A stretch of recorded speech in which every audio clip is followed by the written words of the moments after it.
BJP के पर्यावरण और जलवायु मंत्री अश्विनी कुमार चौबे और वन पर्यावरण मंत्री हरक सिंह रावत पहुंचे रामनगर, जहां कॉर्बेट टाइगर रिजर्व में आयोजित की गई कार्यक्रम में हुए शामिल।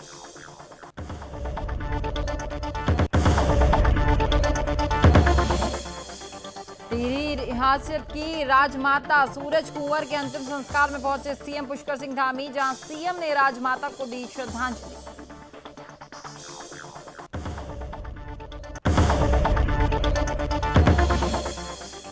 बीजेपी के प्रदेश अध्यक्ष मदन कौशिक पहुंचे रुड़की, जहां बीजेपी की प्रेस वार्ता में वे हुए शामिल। मदन कौशिक ने चर्च पर हुए हमले के मामले में दिया बयान, कहा हमले वाली जगह चर्च नहीं मकान है।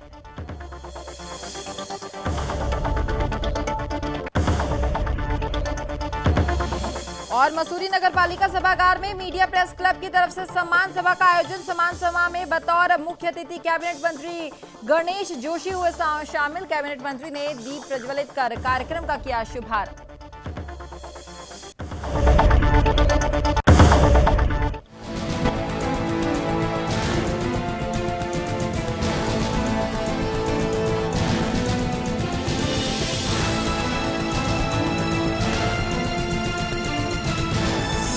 आप देख रहे हैं सुदर्शन न्यूज। नमस्कार, उत्तराखंड विशेष देख रहे हैं आप और मैं हूं आपके साथ स्मारिका ठाकरे। इस वक्त की एक बड़ी खबर का रुख करेंगे। उत्तराखंड से निकलकर सामने आ रही है। उत्तराखंड के पूर्व सीएम हरीश रावत को अब गिरफ्तार कर लिया गया है।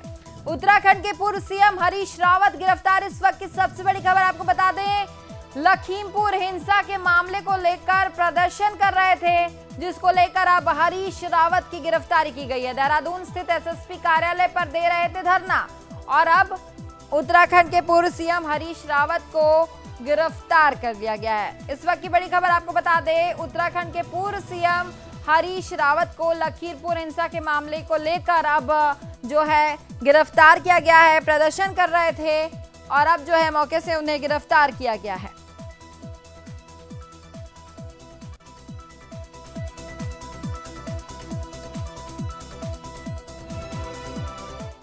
वहीं बढ़ेंगे आगे। बीजेपी के पर्यावरण और जलवायु मंत्री अश्विनी कुमार चौबे और वन पर्यावरण मंत्री हरक सिंह रावत, साथ ही क्षेत्रीय विधायक दीवान सिंह बिष्ट रामनगर पहुंचे, जहां कॉर्बेट टाइगर रिजर्व में आयोजित की गई कार्यक्रम में वे सब शामिल हुए। इस दौरान अश्विनी कुमार चौबे ने कॉर्बेट पार्क की तारीफ भी की है। उन्होंने कहा कि बाघों और जंगली जानवर के हमले में जिनकी मृत्यु हुई है वो सारे वन कर्मी हमारे वनों के संरक्षक हैं। जंगलों को बचाने में वन कर्मियों की बहुत बड़ी भूमिका रहती है। वो प्रतिदिन जंगलों में गश्त करते हैं। केंद्रीय मंत्री अश्विनी कुमार चौबे ने राज्य सरकार से वन चौकियों को मजबूत बनाने का आग्रह किया और साथ ही उन्होंने कहा कि प्रकृति और ऑक्सीजन जो हमें जो मिलता है उसके लिए वन कर्मियों के लिए वो हमेशा तत्पर रहते हैं। उन्हें भी राज्य सरकार के जैसे एक पुलिस अधिकारी और कर्मचारी की ही तरह जो है सम्मान रूप से दर्जा मिलना चाहिए। इतना ही नहीं, उन्होंने आगे कहा कि अगर राष्ट्रपति पुरस्कार पुलिस अधिकारियों को भी मिलता है तो वनों की सुरक्षा में लगे उन कर्मियों को भी राष्ट्रपति पदक मिलना चाहिए।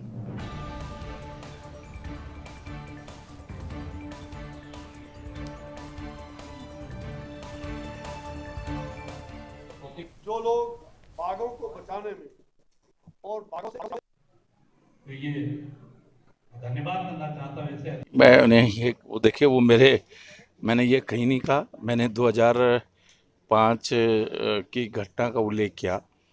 पौड़ी के रामलीला मैदान में तिवारी जी मुख्यमंत्री थे, तो मैंने उसमें अपने भाषण में कहा था कि जो शहीद हुए उत्तराखंड के लिए, अगर उनकी आत्मा कहीं से देख रही होगी तो उसको दुख हो रहा होगा कि हमने इस राज्य के लिए इस राज्य। तो वहीं टिहरी रियासत की राजमाता सूरज कुंवर के अंतिम संस्कार पर सीएम पुष्कर सिंह धामी पहुंचे, जहां सीएम धामी ने राजमाता को श्रद्धांजलि दी। तो वहीं अब कैबिनेट मंत्री सुबोध उनियाल, पूर्व मुख्यमंत्री त्रिवेंद्र सिंह रावत और तीरथ सिंह रावत सहित तमाम जो दिग्गज थे उन्होंने भी राजमाता को श्रद्धांजलि दी। इस दौरान सभी लोगों ने राजमाता के देहांत को अपूर्ण क्षति बताया है और उनकी आत्मा की शांति की प्रार्थना भी की है।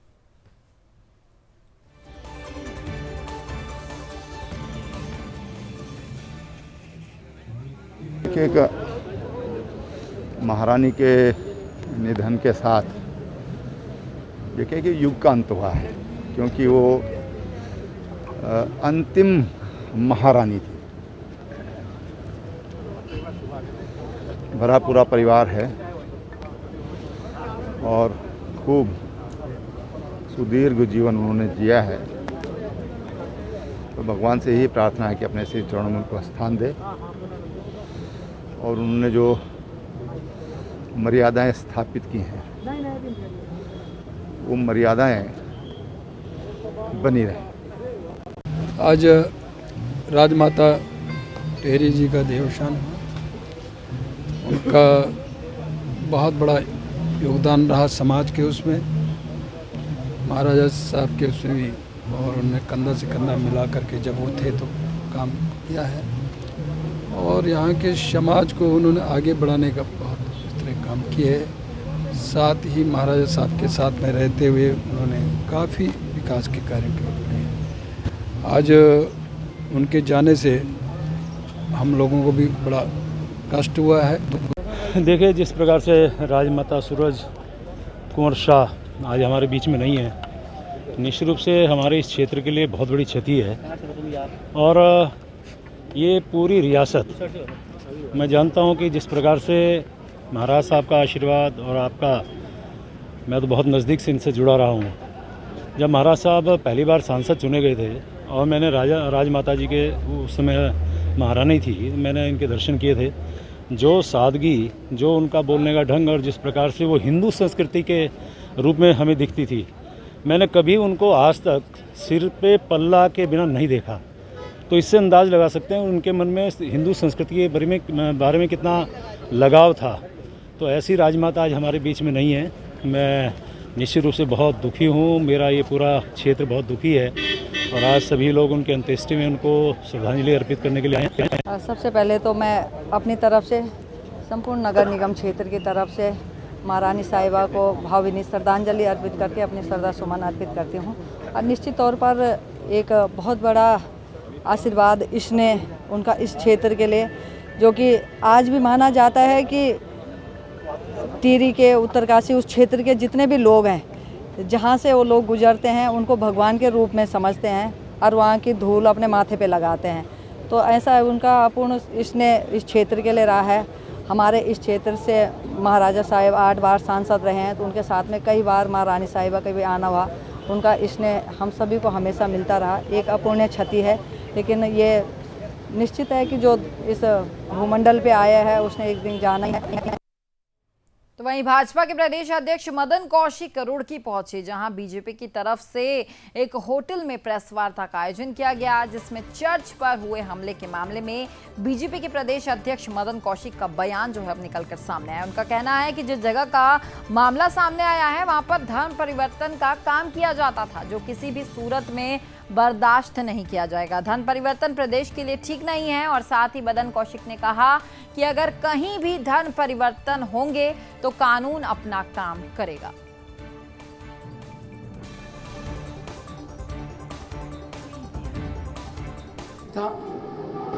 चर्च के नाम पर वहाँ इस प्रकार की कोई गतिविधि धर्मांतरण जैसी ऐसा बताया गया मुझे, बाकी तो जांच का विषय है। लेकिन कुल मिलाकर राज्य के अंदर धर्मांतरण को किसी भी रूप में हम सहन नहीं करेंगे। किसी भी रूप में धर्मांतरण की इजाज़त न सरकार की तरफ से न दी जानी चाहिए। तो आपको बताएं कि धर्मलाल कौशिक के बाद अब जो है रुड़की में चर्च को लेकर कंट्रोवर्सी क्रिएट हुई थी। बीजेपी के प्रदेश अध्यक्ष जो थे वो वहां पे पहुंचे और प्रेस वार्ता में भी वो शामिल हुए थे।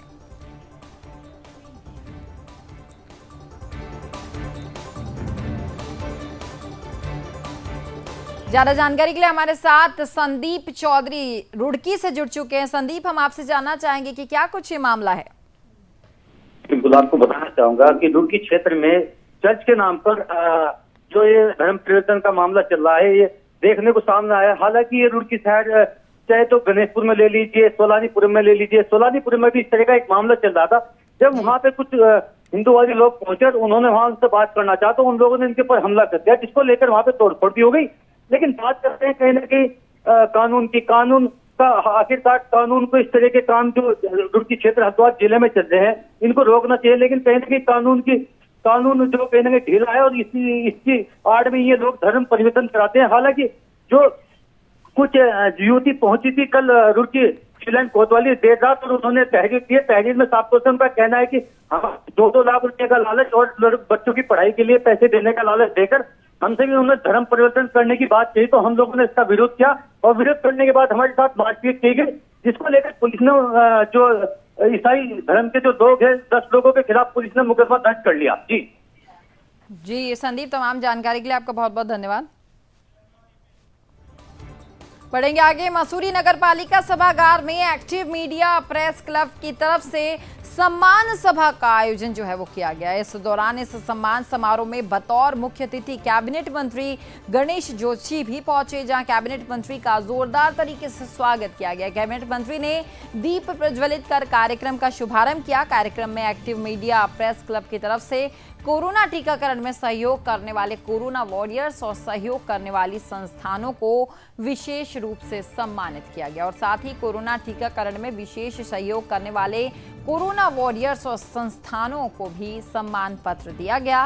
कैबिनेट मंत्री ने पत्रकारों से बातचीत करते हुए कहा कि पीएम मोदी की कोरोना संक्रमण से निपटने को लेकर बनाई गई सफल नीतियों के लिए आभार उन्होंने व्यक्त किया और साथ ही उन्होंने सीएम धामी की भी सराहना की है और ये कहा है कि सीएम धामी लगातार प्रदेश के विकास के लिए काम करते हैं।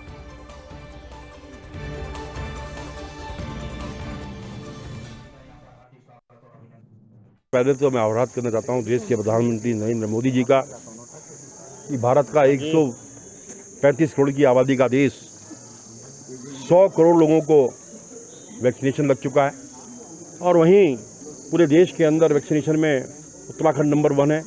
1 करोड़ 5 लाख लोगों को वैक्सीनेशन लगा है। तो वहीं धारचूला के राजमार्ग पर वाहनों का जाम जो है वो लगातार लगा रहता है, जिसके यातायात जो है व्यवस्था दिनों दिन बढ़ते वाहनों से पैदल चलने लायक भी नहीं बची है। आपको बताते चलें कि वाहनों को कहीं भी रोकना और सवारी बीच सड़क में उतारना अब आम बात हो गई है, जिससे आम लोगों को पैदल चलना अब जो है मुश्किल होता जा रहा है। इसी कड़ी में क्षेत्रीय वरिष्ठ कांग्रेसी नेता महिराज गब्रियाल ने कहा कि प्रशासन सख्ती करे और पार्किंग की व्यवस्था भी करे, जिससे लोगों को आने जाने में परेशानियों का सामना नहीं करना पड़े। तो वहीं पुलिस उपाध्यक्ष ने कहा कि जल्द ही इस समस्या के समाधान के लिए स्थानीय नागरिक और व्यापारियों और टैक्सी मालिकों के साथ बैठक जो है वो की जाएगी, जिससे यातायात जो है वो बाधित ना हो।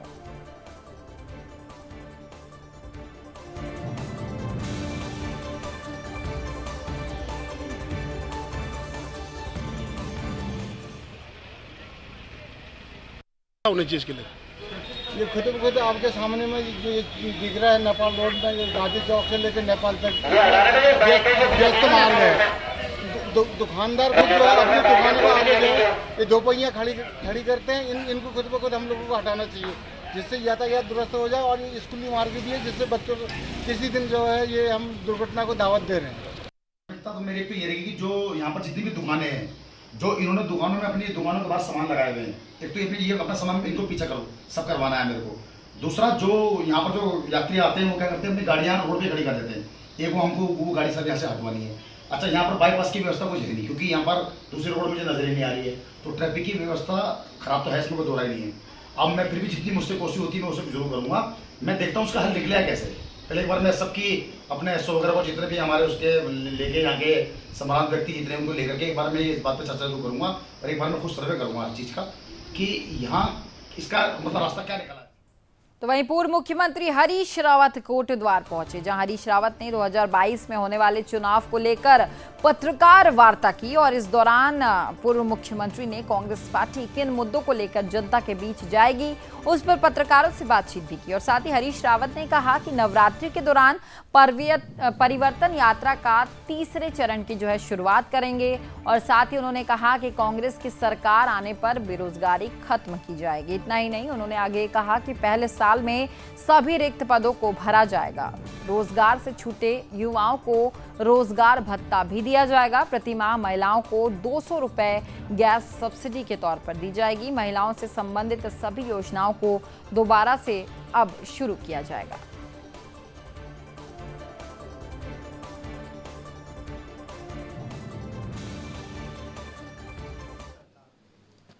हाँ, इनमें सब मैनिफेस्टो में भी आएंगे और हमने जो छोटे छोटे नुक्ते दिए हैं उनमें भी ये सम्मिलित है। कौन कौन सी योजना रहेंगी जो खासकर इन उत्तराखंड के लोग आकर्षित होंगे? देखिए, हमने इसमें जो है रोज़गार के संबंध में है, इसमें महंगाई से लोगों को कैसे राहत दी जाए उसको लेकर के हैं, कुछ सुविधाएं बिजली आदि की बढ़ाने के संदर्भ में है। ये सब चीज़ें हमारी मैनिफेस्टो का हिस्सा हैं। मसूरी में उस समय हड़कंप मच गया जब सड़क पर एक वाहन अनियंत्रित होकर गहरी खाई में गिर गई, जिसमें सवार एक युवक और एक युवती गंभीर रूप से घायल हो गए हैं। स्थानीय लोगों ने मामले की सूचना पुलिस को दी है, तो वहीं मौके पर पहुंची पुलिस और स्थानीय लोगों की मदद से खाई में से दोनों युवक और युवती को बड़ी मशक्कत के बाद अब बाहर निकाल लिया गया है।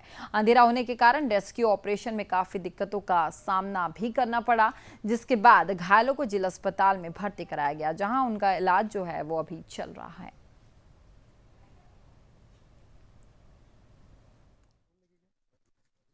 तो अभी तक जानकारी हुई है कि ड्राइवर था, उसके अलावा एक लड़की थी और लड़के का नाम गप्पू बता रहे हैं, जबकि उसके पिताजी का नाम पता है बालम सिंह है और लड़की का भी नाम पता नहीं लग पाया। दोनों को सिविल हॉस्पिटल भेजा गया है और बाकी वहाँ से पता करके हम बताएंगे कि कौन कौन है और कौन कौन नहीं है।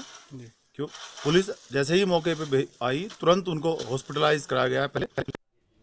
तो वहीं रामनगर में आप पार्टी के प्रदेश उपाध्यक्ष महिला सशक्तिकरण को मजबूत करने के लिए कमोला पहुंचे, जहां आप पार्टी के कार्यकर्ताओं ने प्रदेश उपाध्यक्ष शिशुपाल रावत का भव्य तरीके से स्वागत किया। इस दौरान आप पार्टी के प्रदेश उपाध्यक्ष ने बीजेपी और कांग्रेस पर अब जमकर निशाना साधा है। प्रदेश उपाध्यक्ष ने कहा कि अगर इस बार चुनाव में आम आदमी पार्टी की सरकार बनती है तो हम 300 यूनिट बिजली प्रति माह, 700 लीटर पानी और बेरोजगारों को रोजगार देने का काम करेंगे। और साथ ही उन्होंने कहा कि चाहे सरकारी हो या प्राइवेट सेक्टर हो, किसी भी कारणवश अगर हम किसी व्यक्ति को रोजगार नहीं दे पाते हैं तो उस व्यक्ति के आधार पर हम उसे 5,000 रुपये प्रति महीना मासिक भत्ता देंगे। और साथ ही आम आदमी पार्टी के प्रदेश उपाध्यक्ष शिशुपाल रावत ने कहा कि हम आने वाले 2022 के चुनाव में वो सब करके दिखाएंगे जो अब तक किसी ने न किया हो, और हम दिल्ली में ये सब कुछ करके दिखाया है पहले भी।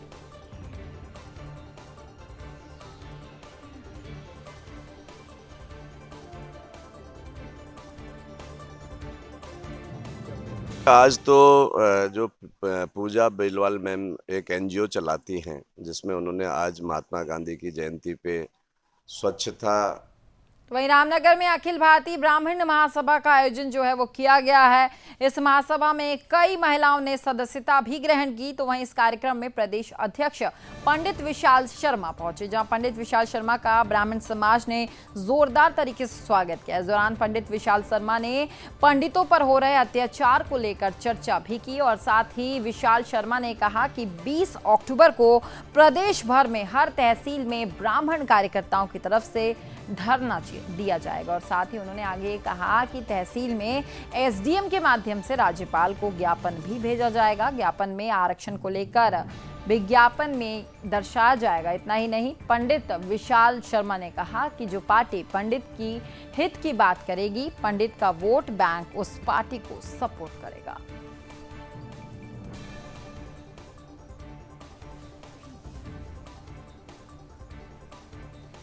संगठन को या किसी भी जाति विशेष को आगे बढ़ने के लिए सबसे इम्पोर्टेंट होता है फाइनेंशियल्स। मतलब सबसे ज़्यादा इम्पोर्टेंट होता है कि सबसे ज़्यादा महत्वपूर्ण ये होता है कि हमारे पास उस रिसोर्सेज होने चाहिए। यही बात मैंने वहाँ पर मीटिंग में भी रखी थी। बिना रिसोर्सेज के कोई भी संस्था, कोई भी संगठन या कोई भी जाति विशेष आगे नहीं बढ़ सकती। ब्राह्मण महासभा का गठन इसलिए करना पड़ा कि कई वर्षों से लगातार जो है ब्राह्मणों का जो है अपेक्षा हो रही है और जो है उत्पीड़न हो रहा है, अनदेखी हो रही है, जिस वजह से मजबूरन हमें जो है ब्राह्मण महासभा का गठन करना पड़ा। और आप सब देख रहे हैं, सभी जितनी भी जातियां हैं, धर्म है, सबके कहीं ना कहीं संगठन बने हुए हैं। ब्राह्मण जो है एक ऐसा जो जाति है जो एक संगठन, एक छत के नीचे नहीं था। तो वहीं ऋषिकेश के पास गौहरी रेंज में इन दिनों वन्य जीव सप्ताह मनाया जा रहा है। वन्य जीव सप्ताह कार्यक्रम के अंतर्गत अलग अलग विद्यालयों में जाकर छात्र छात्राओं के बीच पर्यावरण और वन्य जीव संरक्षण को लेकर सभा की जा रही है। तो वहीं इस कार्यक्रम में बतौर मुख्य तिथि जिला पंचायत सदस्य आरती गौड़ और नमामि गंगे के प्रदेश संयोजक कपिल गुप्ता भी पहुंचे। कार्यक्रम के अंतर्गत विद्यालयों में छात्र छात्राओं को प्रोत्साहन के लिए पढ़ाई की सामग्री भी बांटी जा रही है। तो वहीं वन क्षेत्राधिकारी ने कहा कि वन्य जीव सप्ताह कार्यक्रम के अंतर्गत जगह जगह वन्य जीव संरक्षण को लेकर गोष्ठी की जा रही है। इस दौरान वृक्षारोपण कार्यक्रम भी चलाया जा रहा है ताकि पर्यावरण और प्रकृति के बीच लोगों को सुनहरा वातावरण जो है वो मिल सके।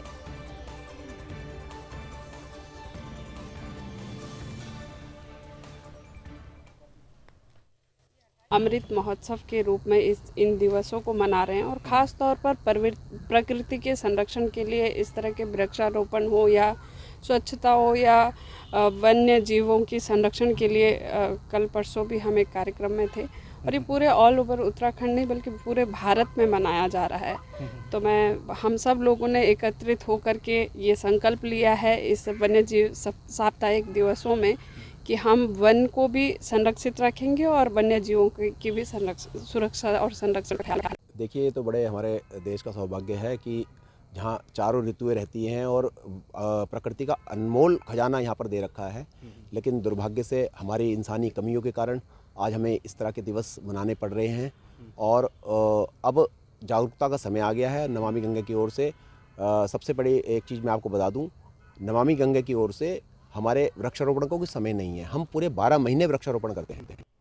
तो वहीं यूपी के लखीमपुर खीरी में हुई घटना से आक्रोशित हुए किसानों ने सितारगंज कृषि मंदिर से किच्छा रोड होते हुए मेन चौराहे तक कैंडल मार्च निकाला है। इस दौरान किसानों ने कैंडल मार्च निकालकर चौराहे पर धरना प्रदर्शन भी किया और किसानों ने बीजेपी पर निशाना साधा है। तो वहीं किसानों ने सरकार से अपनी मांग भी रखी है।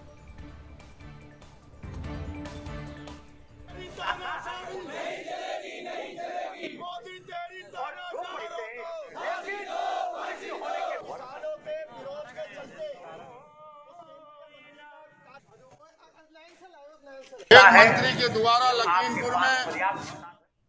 तो वहीं टनकपुर में कांग्रेस कार्यकर्ताओं ने पूर्व विधायक हमेशा खरकवाल के नेतृत्व में जुलूस निकाला है। इस दौरान कांग्रेसियों ने बीजेपी पर जमकर निशाना साधा और साथ ही दर्जनों कांग्रेस कार्यकर्ताओं ने थाने में पहुंचकर अपनी ही गिरफ्तारी की मांग भी की है। आपको ये बताते चलें कि लखीमपुर में किसान मामले को कांग्रेसियों ने अब एक बड़ा विरोध जताया है।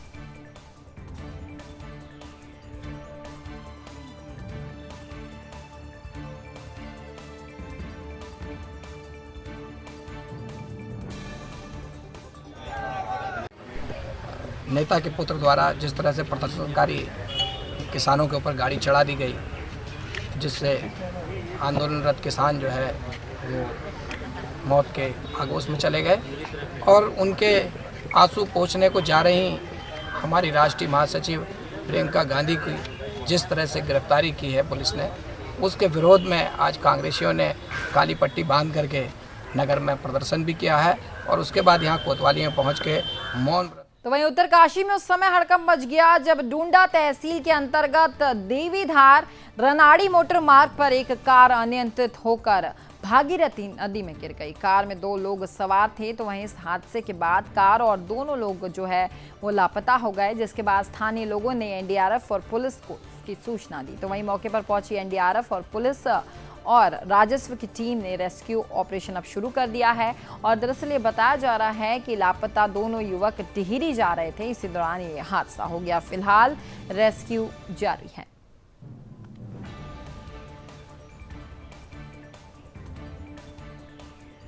तो वहीं डीएम रंजना राजगुरु खटीमा पहुंची है, जहां डीएम ने नागरिक अस्पताल का निरीक्षण किया। निरीक्षण के दौरान डीएम ने अस्पताल में भर्ती मरीजों के साथ मिलकर उनका हालचाल जाना और साथ ही जिलाधिकारी से अस्पताल से मिलने वाली सुविधाओं के बारे में जायजा भी लिया। इतना ही नहीं, डीएम ने अस्पताल की व्यवस्था, दवाई, साफ सफाई, चिकित्साओं की उपलब्धता, निर्माणाधीन एनआईसीयू के बारे में भी जानकारी ली। इस दौरान डीएम ने मरीजों को अस्पताल से हर सुविधा दिए जाने के लिए चिकित्सकों को आवश्यक दिशा निर्देश भी दिए हैं।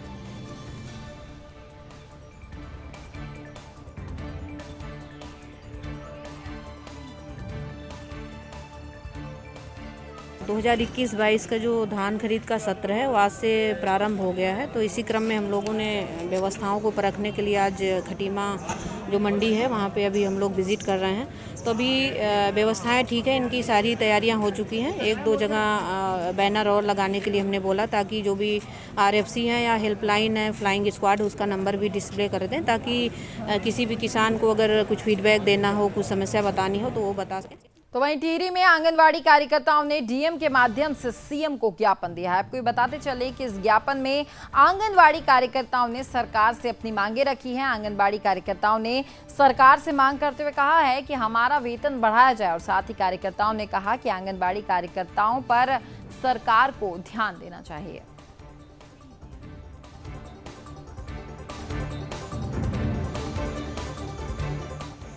गुहार लगाई है, लेकिन हमारी मांगों पे कोई सकारात्मक कार्रवाई नहीं हुई है। मंत्री जो हमारी बाल विकास मंत्री रेखा आर्या जी है, उन्होंने कहा था कि आपके लिए हम जल्द ही कोई प्रस्ताव तैयार करेंगे और जल्दी मानदेय में वृद्धि होगी।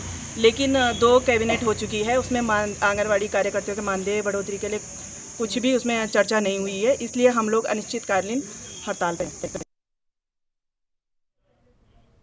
तो वहीं लखीमपुर खीरी की घटना के विरोध में उत्तराखंड में भी सियासत जो है वो अब तेज हो गई है। कांग्रेस के वरिष्ठ पदाधिकारियों ने सभी जिला मुख्यालय में इसके विरोध में गिरफ्तारियां दी हैं। पूर्व मुख्यमंत्री हरीश रावत के नेतृत्व में कांग्रेसियों ने एसएसपी कार्यालय में धरना देकर अपना विरोध जताया। इसी बीच पूर्व सीएम हरीश रावत और तमाम कांग्रेसियों को पुलिस प्रशासन ने गिरफ्तार कर पुलिस लाइन ले गए और बाद में पुलिस ने सभी कांग्रेसियों को छोड़ दिया। कांग्रेस के सांकेतिक तौर पर विरोध प्रदर्शन के बाद उत्तराखंड में अब किसानों को लेकर राजनीति जो है वो तेज हो गई है।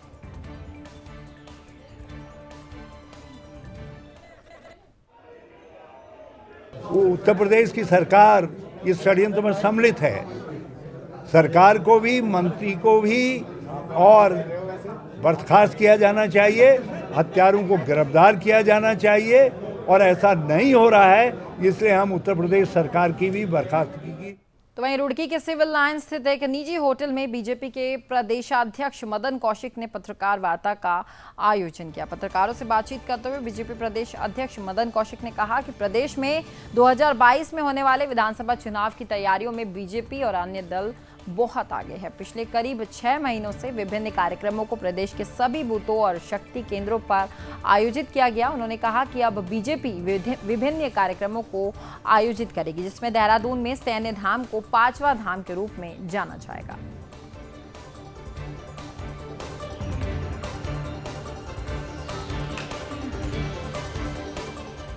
तो फिलहाल उत्तराखंड विशेष में इतना है, लेकिन सुदर्शन न्यूज में खबरों का सिलसिला लगातार जारी रहेगा। जय हिंद।